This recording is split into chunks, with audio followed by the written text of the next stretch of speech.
The Merchant's Clever Daughter.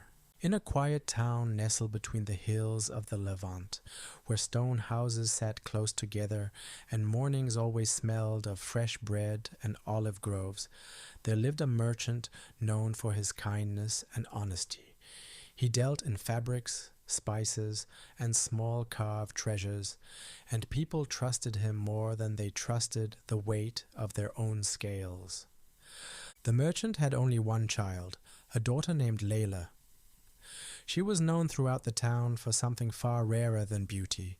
She was wise, not the loud kind of wisdom that demands to be heard, but the gentle kind, the kind that notices, listens, and understands before speaking.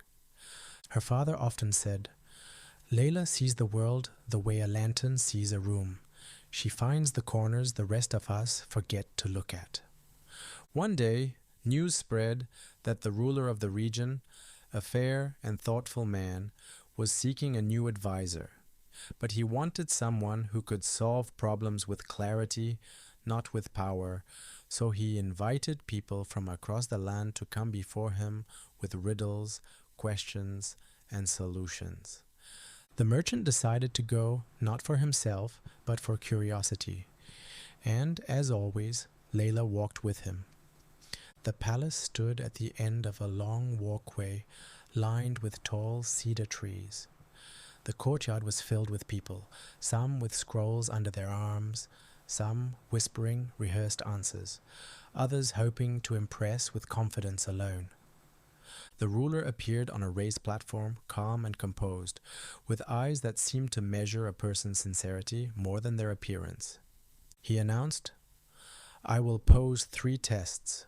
Whoever answers them with understanding, I will welcome into my council." Each person stepped forward in turn.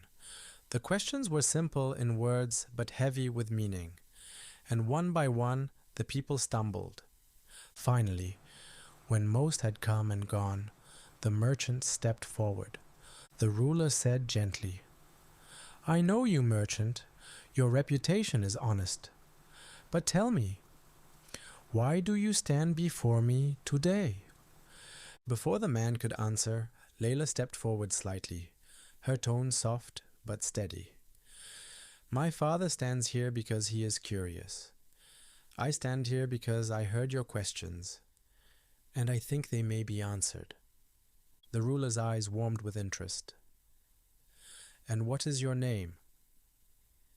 "Leyla," she replied, hands folded calmly. He nodded. "Then, Leyla, let us hear your thoughts. The first question." The ruler lifted a small golden scale. "Tell me," he said, "what is the heaviest thing in the world, yet weighs nothing at all?" The courtyard grew quiet. Leyla didn't rush. She looked at the scale, at the people around her, at the ruler whose expression remained patient. Then she said, "A promise." A murmur swept through the crowd. She continued, "A real promise carries the weight of trust, honor, and responsibility. Yet if you place it on a scale, it weighs nothing at all." The ruler smiled. Her answer was accepted. The second question. He held up a clear jug of water. "What is something everyone can break, even a child, yet no one can replace once it is broken?" Leyla's voice remained steady. "A heart," she said. But then she added gently, "And not only the heart of a person, a broken heart of trust or hope or unity. Nothing can mend it completely. It must heal on its own, and even then it returns as something changed." Again the ruler nodded. His gaze had shifted, now filled with a quiet respect. The third question. He stepped closer. This one mattered most. "If I gave you this cup," he lifted a simple clay cup, "and asked you to fill it with something from the world that is endless, what would you place inside it?" Leyla looked at the cup as though it were an old friend. "Kindness," she said. "It is the only thing that grows the more you give it away. It has no end unless a person chooses to end it, and even then someone else can begin it again." The courtyard fell silent. The answer felt complete, not clever for the sake of cleverness, but true because it came from clarity. The ruler exhaled softly, almost in relief. "Leyla, daughter of the merchant," he said, "I sought a mind that sees with sincerity, and a heart that guides with wisdom. Today I have found both." He then turned to the merchant. "And you," he added with a gentle smile, "have raised a lantern strong enough to light the way for many."